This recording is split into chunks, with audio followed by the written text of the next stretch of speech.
Hello and welcome. My name is Tanya Ashton. My pronouns are she, her, and I'm the head of sustainability for WBA Global Sourcing Europe. And I'm here today as an individual who has signed the Sustainable Procurement Pledge and as a representative of WBA, who I'm delighted to say became inaugural champions of the Sustainable Procurement Pledge, along with 12 other amazing organisations back in 2022. I've been asked to share this slide before we dive in, so whilst you take that in, let me share a little bit about my journey with the SSP.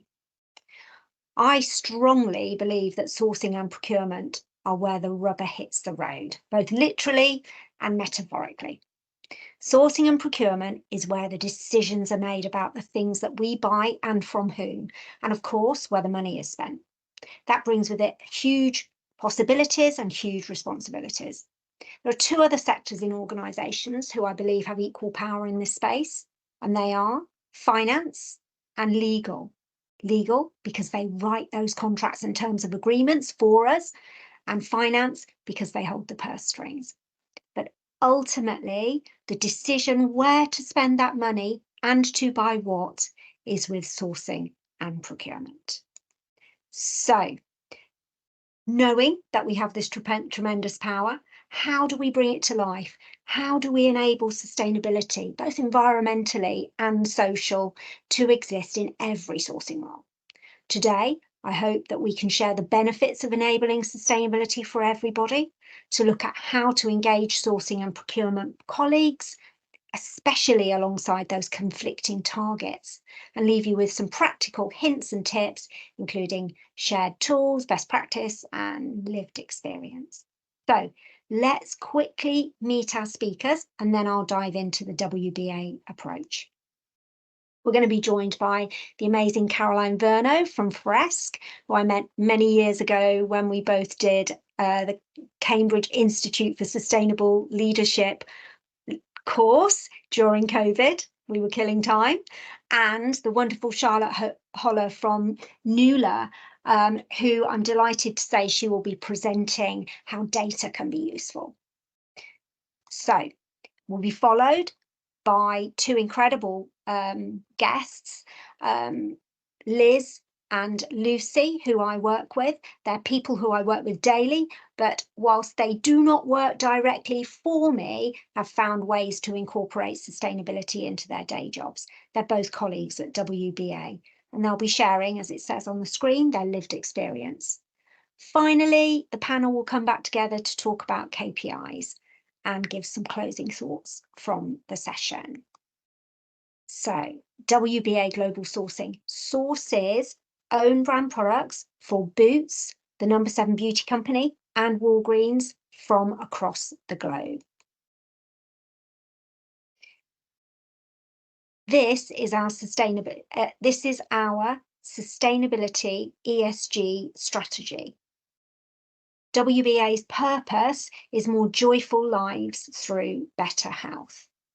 That is centered around this ESG strategy and commitments. And I'll talk about those commitments really quickly. So we are committed to healthy communities, and those commitments include programs and campaigns to improve access to affordable quality healthcare and partnerships to support people living with cancer, empower young people and combat hygiene poverty. Healthy and inclusive workplace, including our commitment to proactively support the health and well-being of our employees. A healthy planet, where we're committed to engaging in sustainable practices, including reducing energy consumption and emissions, reducing waste, increasing reuse, etc. And finally, the sustainable marketplace, which includes how we source from across the globe. We bring products to market in a way that is honest, safe, and sustainable. We have goals that are set and established, guidelines by which we can continue to trace our impact and make sustainable choices that maintain the integrity of both people and the planet.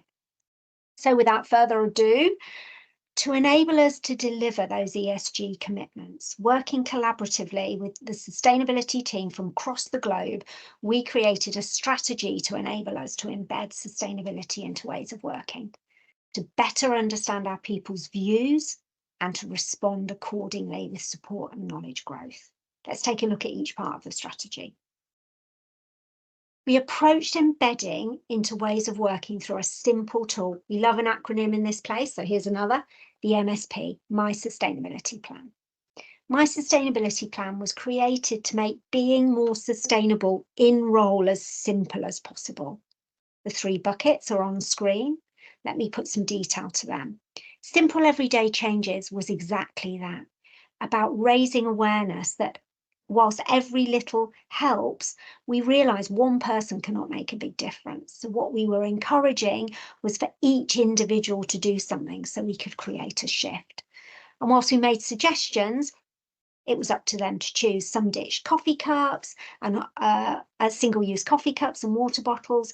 One team this year switched to a different search engine, Ecosia, which plants trees when you use the search engine.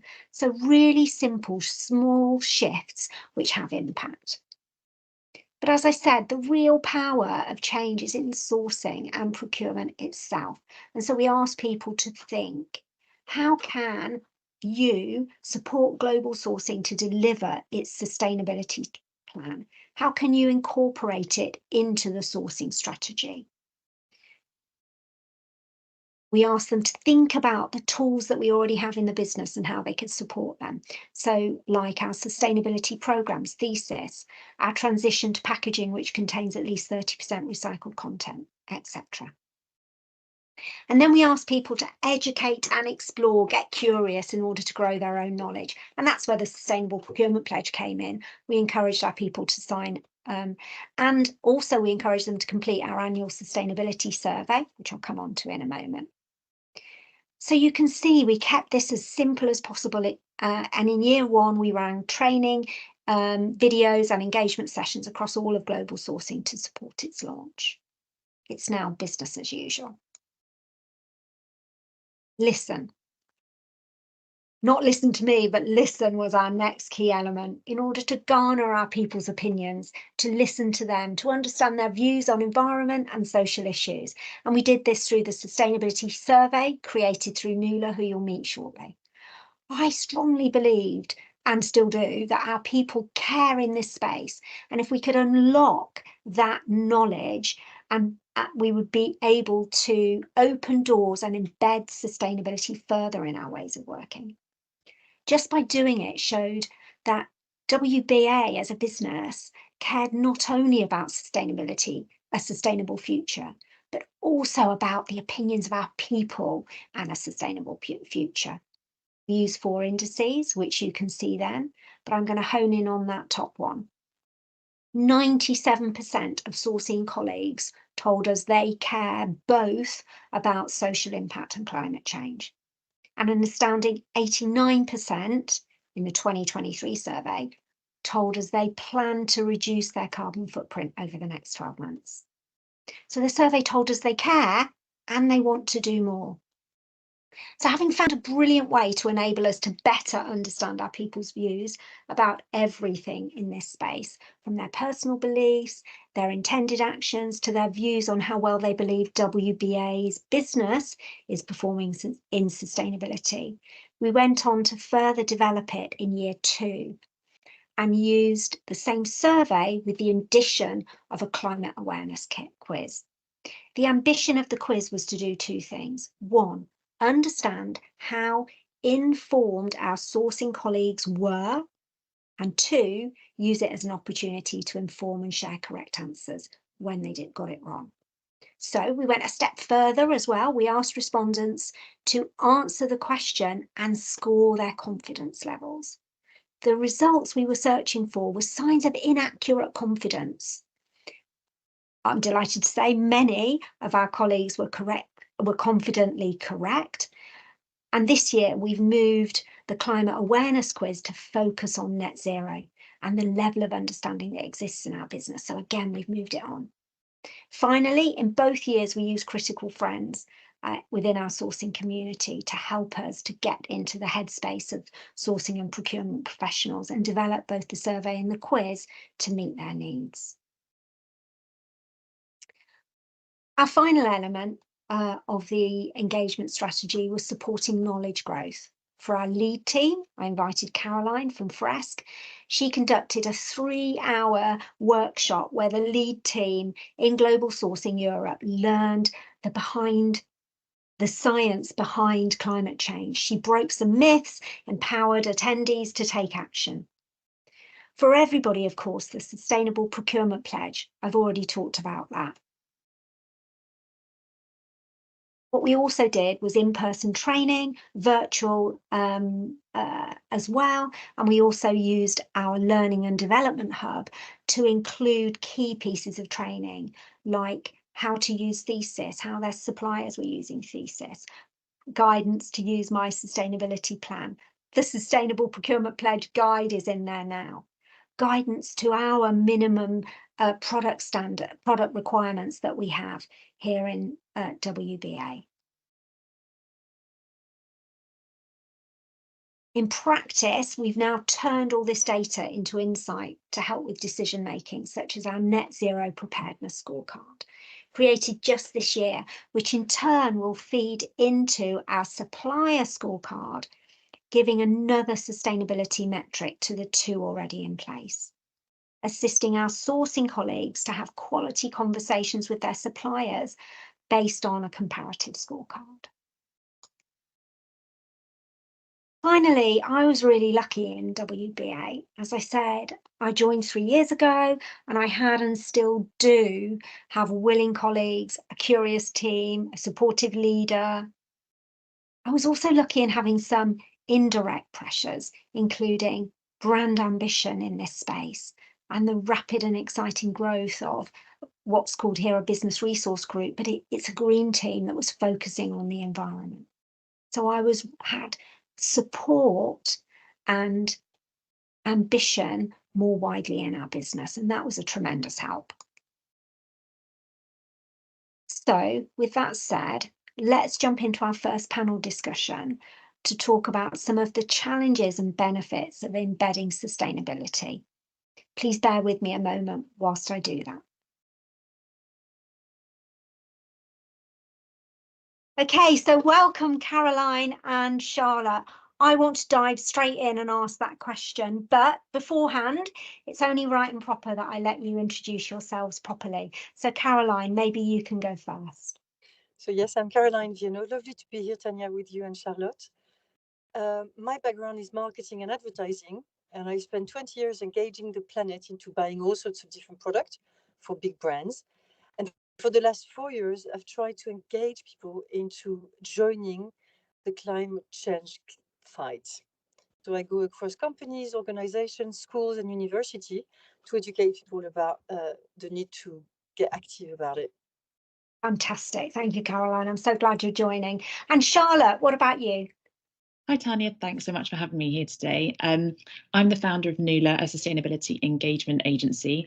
I am passionate about sustainable behaviour change, but we really kind of help leaders, sustainability leaders, use data to kind of mobilise their people whilst also maximising their budget. Fantastic. Thank you both so much for joining me here in the hot seat. So, supporting factors. In my role with WBA, I had some supporting factors that helped me to get momentum and get things moving. You guys are out there talking to lots and lots of companies all the time. Have you found the same? Is there the same support out there? I think, Tanya, you were really lucky with that to start with. From the conversations I've been having, I don't think that's kind of the same across the board. I kind of get the same kind of issues coming up time and again. You know, often it's a team of 1, maybe a team of 2 or 3. So therefore, you know, the sustainability leads, they're time poor, they're resource light.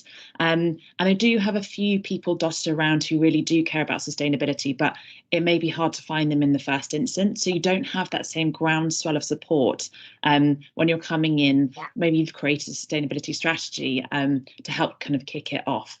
And I think that's a really hard place to start from. I agree. And Caroline, what about you? And I think to build on what Charlotte said, I'll go one extra step by saying that actually there's a lot of barriers that I encounter that people are faced with that are really making them petrified about acting. One of them is I've never done it before. but it's landed on my plate. It's now part of my job description, but I haven't studied it. I haven't been to uni for it. So I don't have the knowledge. I don't know where to start. I don't have the time. You have no idea how pressurized I can feel by all that additional work you're asking me. And they feel a little lost. And Yeah. that's not a nice place to be when you're in a corporation. And that's very challenging to overcome because people are afraid of maybe voicing it too much. Yeah. And what about businesses who've got no money to spend on this? Or that's what sourcing colleagues are hearing. We've got no money to spend on this. What about then? I think what I'm finding is that when the kind of money's tight, there will be kind of occasional requests, whether it's come from senior leadership, that we just need to spend this little pot and spend it now. And that's kind of a very quick fix initiative, and it doesn't drive engagement. And then you kind of get poor results, and then no more budget is allocated. So what we really say to people is, start with the data, really try and understand how your team think and feel about sustainability. Do they feel really knowledgeable? And do they really want to get their teeth stuck into a challenge? Or, as Caroline was saying, do they have no idea? Do they feel really passionate but have no idea where to start? You get that data, you can then know where to spend your budget efficiently, rather than kind of trying to spread it across the board too thinly, I would say. Absolutely. A thought from me, and something that I've found, is sometimes it doesn't cost as much as you think it's going to with sustainability. So don't presume it's going to cost the earth, pardon the pun. Actually go out and find out, because your assumption may actually not be the truth. And many businesses, organizations, suppliers are already on this journey, and so they may have something in their possession or already in their gift that they can talk to you about. So I would urge you to go and ask. So speaking about questions, I think the one question I would be asking all of my sourcing colleagues to ask their suppliers is, what about net zero? What are you doing about net zero? And are you on the journey? I wonder if you have any other thoughts about questions that you would like to see asked in this space. I don't know about questions, but I know that one of the kind of the big things that comes up is maybe people don't know what net zero is. I see that in the data kind of time and again. And I think that's where someone like, Caroline, the climate fresque movement is so powerful. And maybe you can speak to that as to kind of how to lead people who aren't super confident about talking about net zero, kind of how they can get started. Yes, it's really, when I think about sustainability, it's about breaking boundaries, knowing that we are all in together and we have to talk to each other. So some of the questions to ask is, if I don't understand, ask the right person. If I need to be upskilled, get the right training. So Climate Fresque could be one of them. But be humble enough to say, the issue at stake is so huge that I have to be happy to start from almost zero. And in reality, a lot of companies are playing the game because they know they have to be prepared for tomorrow. And it's a matter of urgency. So we see a lot more need for that sort of knowledge. And you don't have to make it complicated. It's not because sustainability or climate change science is complicated that you have to make it complicated. Keep it simple. Absolutely. Wonderful. So we've talked a lot about data just now, haven't we? And the value of having quality data and insight. And it's something that I touched on in my WBA approach. Charlotte, you're going to talk to us in a little bit more detail about data now. Thank you very much for doing that.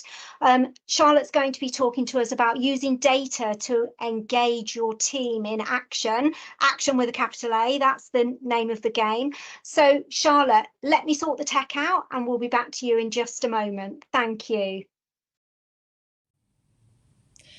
Thanks so much, Tanya. As was just mentioned, this talk is all about using data to engage your team in sustainable action. At Nula, our mission is to use purpose-driven work and nature connection to drive engagement and action in the workplace. I'm hugely passionate about sustainable behaviour change, particularly within social domains, because that's where interventions tend to be most effective. And for me, our focus is all about the workforce. And that's because I think there's huge amounts of opportunity for innovation and creativity. And I was inspired by this quote by Jamie Alexander, and I think it came out around 2 years ago. And she said, every job is a climate job. And I really believe that's true. And some of you may be rolling your eyes at this, it really is a lot more complex to implement in reality. And it often falls on the shoulders of sustainability teams. And people within these teams, they, as we've already mentioned, they're already time poor. They might have very small budgets, limited resources with, not that many other people to support them. And, their wider team members have got lots on their plate, busy lives. And they might think, well, why does this even affect me? So if you're looking at this and feeling like this resonates, I want you to know that you're not alone. But really what we're talking about here is, it's not just about sustainability existing in silo. It's about bridging together the people and sustainability functions. And for that to happen, we need people to collaborate. And so I want to introduce you to a book by Daniel Pink called Drive, The Surprising Truth About What Motivates Us. If you're kind of facing this challenge about kind of collaborating between the people and sustainability functions, or you're an individual within procurement that's really passionate about bringing sustainability into your role and using it to engage people in action, this is a great place to start, because these are the core functions that apply to anyone across any workplace. We all need purpose, mastery, and autonomy to thrive at work. But how does this apply to sustainability? Now, if we think about it in this context, one of the first questions you need to ask yourself as an organisation is how your purpose connects to sustainability and your unique skills as an organisation and individuals to solve the wider environmental and social challenges. Now, if you've already got a strategy and you've got clarity on this purpose, it's really important to not try and engage people straight away, not just to throw money at different initiatives, but to understand if your people are clear on the what and the why of your purpose. If you want to create a culture that's, innovative and there's people experiment with different ideas, do they feel psychologically safe and supported to do so? If you need to build capacity to lean into mastery, at what level do you need to be training your team at? Do they need to understand the basics, or do they need to be going really deep into the technical details? And this kind of has defined our process at Nula. So what we offer is a sustainability engagement and assessment and strategy, a climate and biodiversity awareness and confidence quiz. And we also help organisations collect social impact data for environmental or nature-based engagement initiatives. But it's the first two that I'm here to talk to you about today. So first, how can we use data to drive autonomy? Our sustainability engagement survey and strategy provides leaders with data on infrastructural and mindset barriers to employee engagement and change. What that really means is we help leaders to understand how their teams think and feel about sustainability, both in their personal and professional lives. What's blocking them at work? Do they know how sustainability relates to their role and how they can act on it? Do they feel that their leadership team is communicating effectively? And ultimately, do they believe the organisation is actively working towards their sustainable goals, or are they just greenwashing?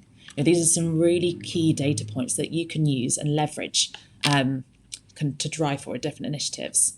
And from here, we can offer strategic input as to how leaders can boost engagement within the workplace and ultimately galvanise their workforce. Data really is your friend. Use it, lean into it.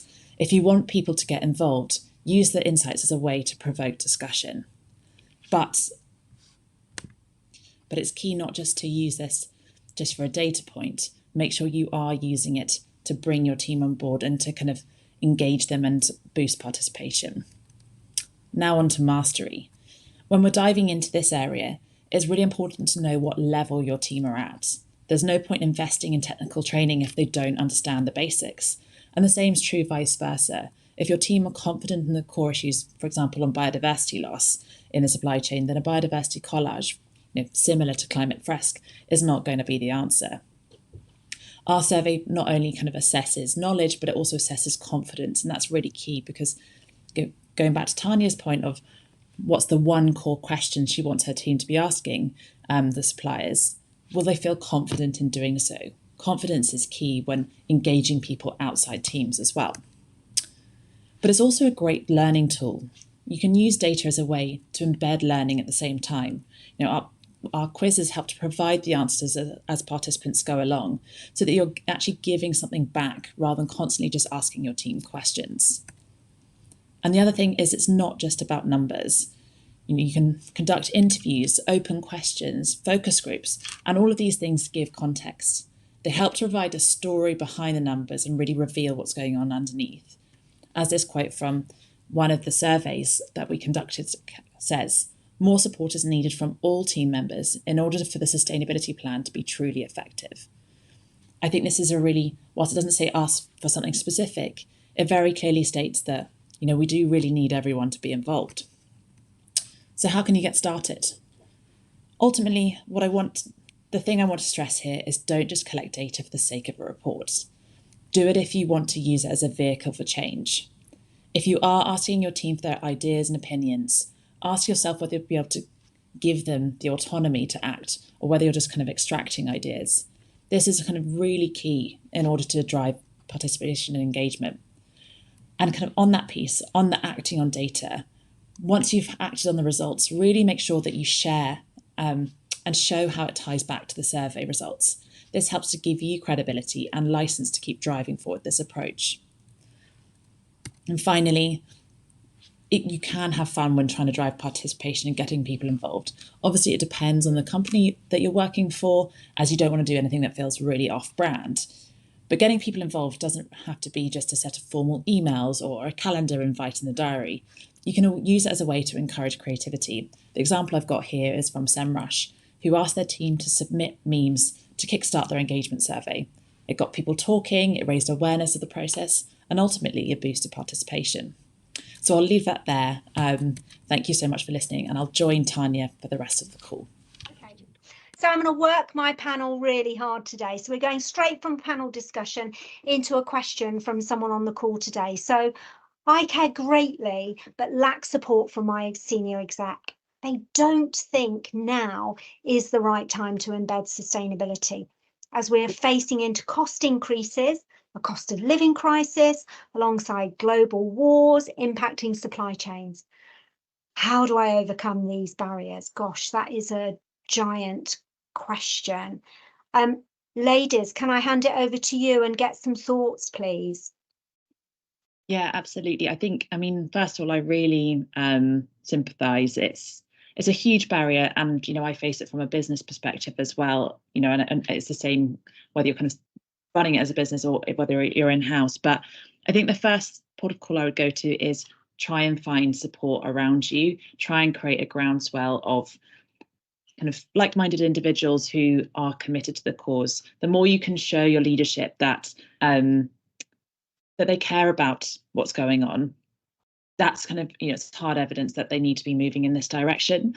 And I think ultimately one of the big, it's a bit of a buzzword, but it still does hold a lot of weight, is the employer brand. Particularly when you're recruiting, and Gen Z are really looking for brands that are taking meaningful action and not just ticking boxes. So if you can show them and say, we're doing this not only for the good of the company, but also because, new generations coming through are actively looking through our impact reports, that's a great place to start. That's brilliant, Charlotte. Thank you for sharing that.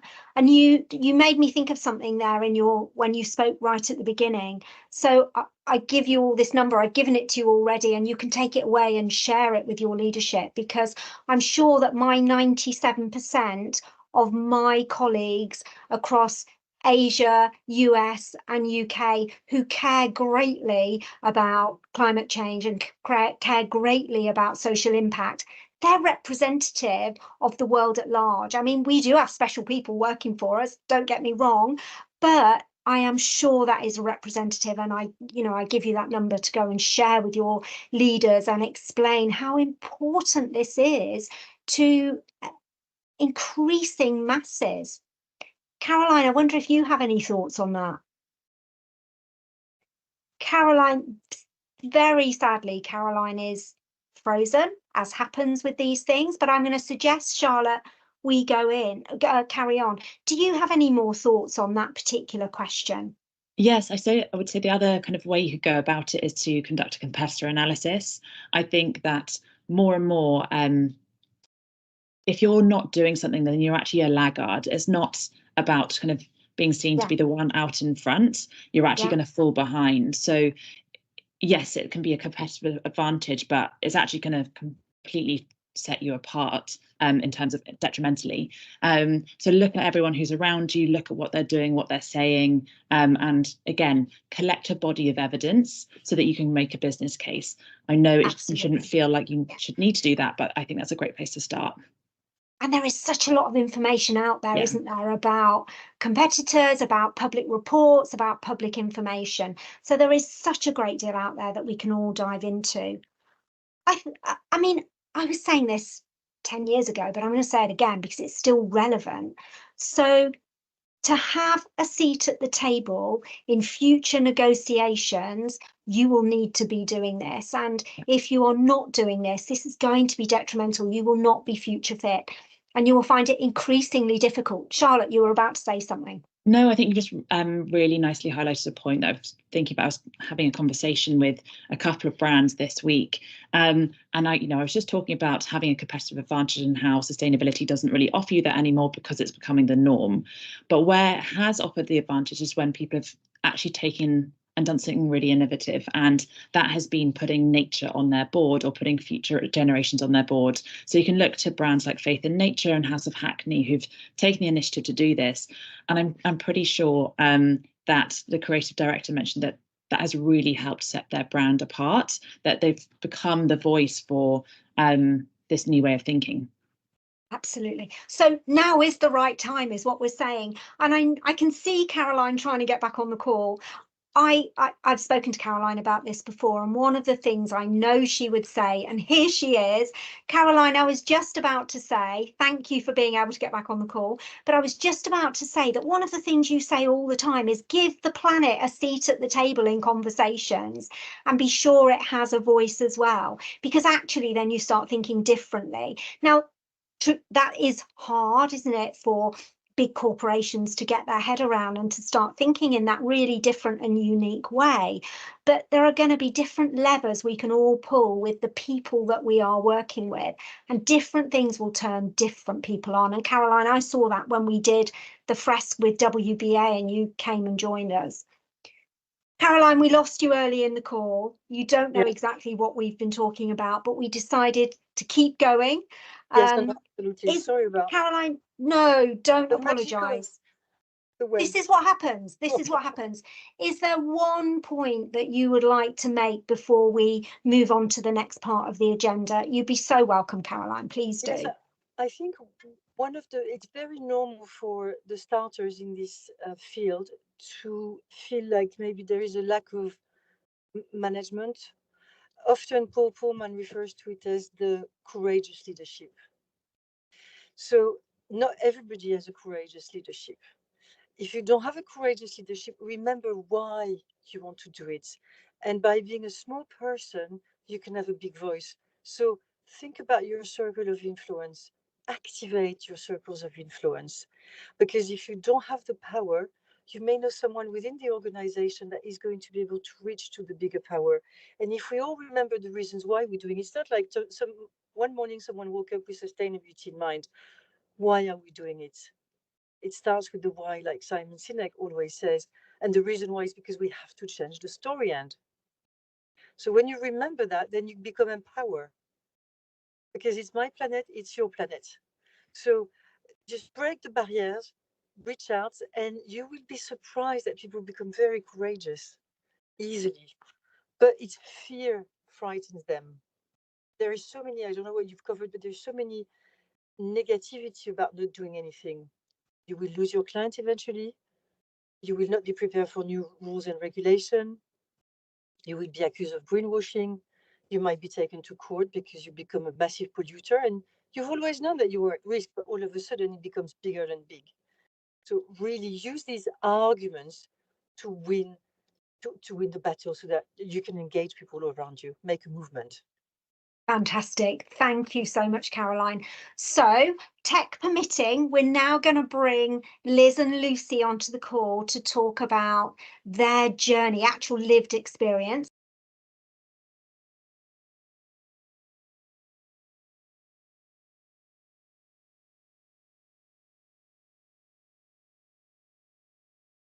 Liz, hello, Lucy. I am so glad that the tech has worked and that you have joined us on this call. It fills me with joy. I'm really looking forward to hearing how you have embedded sustainability in your roles. But maybe we can start just first of all by you introducing yourselves. Tell me a little bit about you. And Lucy, maybe we can start with you. Yeah, hi, I'm Lucy Boreham. I'm the sourcing manager for the Earle skincare brand. My pronouns are she and her. My role covers all of our gifting, our wet products, and also some goods not for resale as well. So a really wide group of products that I look after. Thank you, Lucy. Great to have you on the call. Liz, what about you? Hi, Liz. Hi, Tanya. Hi, Lucy. My name's Liz Winteridge and my pronouns are she and her. I'm a supply development technologist for the WBA Global Sourcing Europe team. And I just want to say I'm not actually a sustainability expert. However, in my current role, I'm able to go out and visit our suppliers to carry out quality assessments. Fantastic, thank you. So you see lots of suppliers then, Liz, and you too, Lucy, lots of suppliers. Yeah, Great. absolutely, yeah. Yeah, yeah. Okay, so the whole point of today is learning from you guys. And I wanted to start by asking you, how does this work for you? How have you started to incorporate sustainability into your day jobs? Liz, would you like to go first? Yeah, I think it's just picking up from where I left off around saying that I am able to carry out quality assessments for our supplies, and it's against our WBA technical standards that we have. And I guess a recent example of this was I went out to visit a supplier and I used that just as an opportunity to understand whether or not they had the chance to participate in Thesis, which is a KPI assessment tool, which essentially helps suppliers understand maybe their hotspots in their sustainability supply chain. And so for me, it's around knowing that had taken that opportunity to talk to them about it and then understanding following that they'd actually participated just made me feel like I was actually really helping, because the first step is understanding the data and the knowledge to then understand what else they could do to make things better, really. Absolutely, Liz. And that supplier that you went out to visit, you're absolutely right. When you went, they hadn't completed Thesis, which, as you say, is our WBA supplier assessment tool. It looks at KPIs against sustainability. They hadn't done it. You went, you called it out as part of your audit report, but that's not what you were there for. You called it out as part of your audit report, and so you extended your brief, and they in fact completed it almost immediately after that. So that's a really kind of tangible way that you in your role turned this into something that actually has made a difference, and we now have data for the first time on that particular supplier within Thesis. Lucy, what about you? I want to ask particularly whether if in a brand like Earle that has sustainability at its core, if it's easier for you to incorporate this into your role. Yeah, I think lots of people think I'm an expert in all things sustainable, which I'm not. The job does include already some elements of sustainability with, you say, the natural ingredients. They are at the heart of the brand. And part of my team's responsibility is to ensure the sustainable sourcing of our ingredients. But it's not just that at a raw material level. So similar to Liz, really, when visiting our suppliers, it's not only for me about doing the negotiations, doing the supply management piece, but allowing some time to ask them what they're doing on sustainability, where are they in their progress, and making suppliers aware of what we're doing as a company. And what we need them from a partner supplier. You'd be surprised how sometimes people just don't understand it or know, but actually they're doing an awful lot more than they think they're doing. And it's really about just asking the questions and discovering what's going on in our world. Making it part of every single conversation with every single supplier every single time. Exactly. It's becoming sort of second nature just to check in on that. That's fantastic. I'm really excited by that, Lucy, because that's where change happens, through conversation and repeated conversation and saying the same things over and over again. That's where change happens. So there are some people who want to know even more in this space. Before you joined the call, Caroline was saying how there can be apprehension. It's not my job. I don't know anything about it. Not touching that over there. Any thoughts on that, Lucy? Maybe over to you again. Yeah, I think you just go and ask, put your hand up, volunteer, find out what's going on in your business, and step out of your comfort zone. Sustainability means not going anywhere. Getting more informed about it can only help with my own personal development, and getting curious. That's really it. Absolutely. And Lucy, forgive me and don't go anywhere, but it's great on your CV. I mean, let's be honest, working, I'm serious, we're surrounded by, in today's call, we're surrounded by sourcing and procurement professionals. You need this on your CV. If you haven't got it on your CV, that's going to be a problem going forward. So absolutely agree, Lucy. Liz, did you have anything to add to that point? Yeah, I mean, not massively, but I think for me personally, it was a mindset switch, I think. So it was around recognizing that actually it's a priority for me to develop, learn and grow. And sustainability, like I said at the beginning, I wouldn't say I'm an expert, but I absolutely recognize that it is such a huge priority to learn, to develop, to grow, and as you say, it's here to stay, isn't it? And how do we formalize this, Lucy?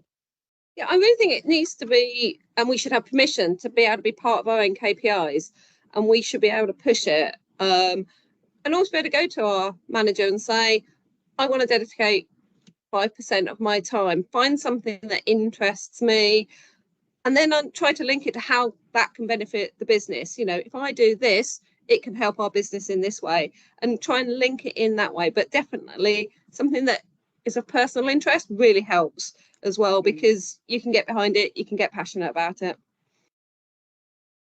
And Liz? Well, interesting you say that, Lucy, because I think for me, that is ultimately what I did do. I proactively went as part of my personal development sessions with my manager and shared, look, I want it to be part of my performance, part of my KPIs. And yeah, so for me that worked. Liz, I remember it. So I remember you saying, I'm really interested in this space, guys. What can I do? Yeah. I want to formalize this. I want to dedicate some of my time to it. And Liz had come and spoken to me directly and said, I want to.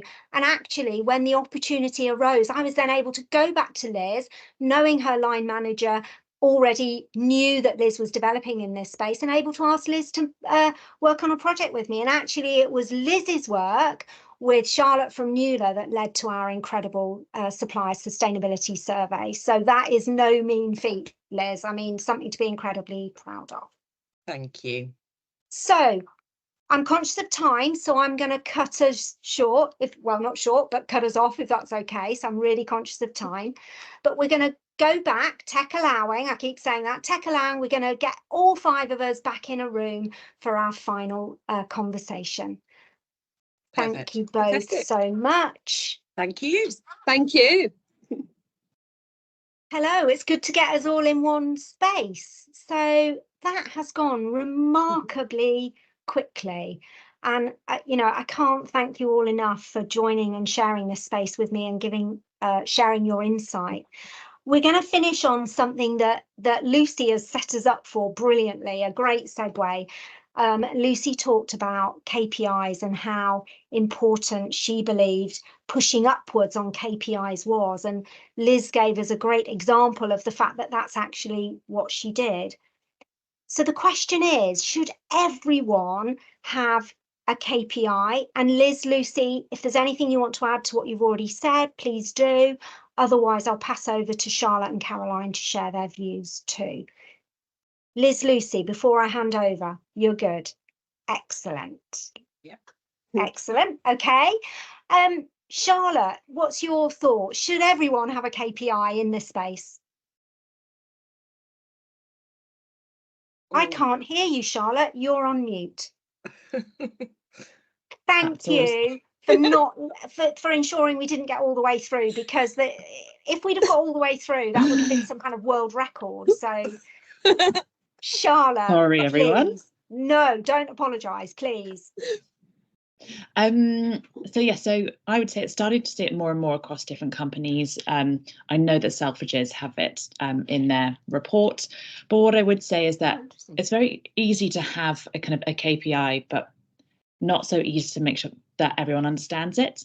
So if you are going to have one, really make sure that you work, both with managers and with the people who are working on them, so that they really understand what they are doing to work towards it, and how they can be improving on it time and again. Because if they don't have that, they'll just kind of leave it to the side and it will just be a redundant piece of data. Yeah. And I think that's really interesting, Charlotte, because what you're talking about there, I think, is a global organisational KPI. We're all going to do this. And what Lucy and Charlotte pulled on was the fact that we can do this ourselves. We don't have to wait for somebody to tell us. That's a really interesting way of approaching this. Do it yourself, wait to be told. Caroline, what about you? What do you think? I think if it makes you feel better to have a KPI, then have one. Don't use it as an excuse for not doing what you have to do. And for me, it's about make sure that it's again to that why. It's about the purpose. Put the purpose at the center, and then make sure that your KPI is going to drive your purpose and not the other way around. Yeah. Fantastic. So, ladies, I feel like we are coming to a close, and I would like to give you the opportunity for final words. And Caroline, I'm going to ask you first if you have any final words you would like to share before we close today's World Sustainable Procurement Day session. Yes, again, thank you so much, Tanya, and you ladies for being here. I think my final word, and this is the thing that motivates me in this sphere, is just go fast. Don't wait. It's not one of those projects where you can find excuses for not delivering. It's too expensive. It's too complicated. The management doesn't buy it. Scrap all that. Go to the core and do it fast, because it's not like we can wait that long. Okay, remember what the science is telling us. And that's to give you the oomph. The oomph. Thank you, Caroline, for leaving us with an oomph. Absolutely. Charlotte, what about you? I mean, that's a hard one to follow with, great passion from Caroline. So I'm probably going to lean into, I know it's incredibly complex, but it will genuinely be easier if we bring everyone on board, because what we need is a whole load of specialists working it from their own kind of perspective, rather than kind of a team of 3, 4, 5 trying to figure out how it translates to people, to procurement, to marketing, to all of these different functions. So yes, kind of carrying on what Caroline says, take the oomph and bring it into your own role. Brilliant. Thank you, Charlotte. I couldn't agree more. And in fact, that's how I started on this journey, by bringing sustainability into the role that I was doing many, many years ago in brand management. Lucy, what about you? I think, following these two, I think be curious really is for me. See where the journey takes you. Nothing seems to be black and white in sustainability. No real fixed right or wrong answers. Yes, some things are better than others, but you can only discover that by asking questions, investigating, and seeing where it leads. It's a brilliant example. And Lucy, it's really encouraging to hear you say to ask questions, because this is complex. Sometimes, in fact, not sometimes, often I feel overwhelmed, especially by the million acronyms that I'm supposed to know off by heart. So I often feel overwhelmed, and I'm endlessly asking questions. So I think that's an absolutely well-made point. And Liz, I am not leaving you till last. I'm leaving myself till last. But Liz, I wonder what you can add for us. Do you have anything, a final word that you would like to share? I've got a few. Again, it's very tricky to follow you lovely ladies and what you've shared, but I think I have to go back to, for me personally, and what I would share is give yourself that permission to learn, get comfortable, get being uncomfortable, and just be bold. Over to you, Tanya. Oh, good Lord. How on earth do I follow this? So I've gone from oomph to bold. I mean, so I'm going to close by reminding myself to show the slide at the end for SPP and saying something that I heard the other day. So this was something I heard and I'm going to echo, and it was just start by starting. Go and do something. Okay, so I am going to share this last slide as requested by the glorious humans at SPP. So let me make sure I'm sharing that correctly. Okay, ladies, can you all see that? Because if you can see it, I think everybody else can. Yes. Yeah. Fantastic. So it's not just the beginning. This is a journey and we're all on the journey, and I feel today empowered, motivated by these passionate, informed, incredible women who are working in sustainability. So thank you all very much for joining us today. And with that, I'm going to close and hand back to the team at SPP. Thank you, World Sustainable Procurement Day, for leading the march in this area. Bye, everyone. Bye. Bye. Bye.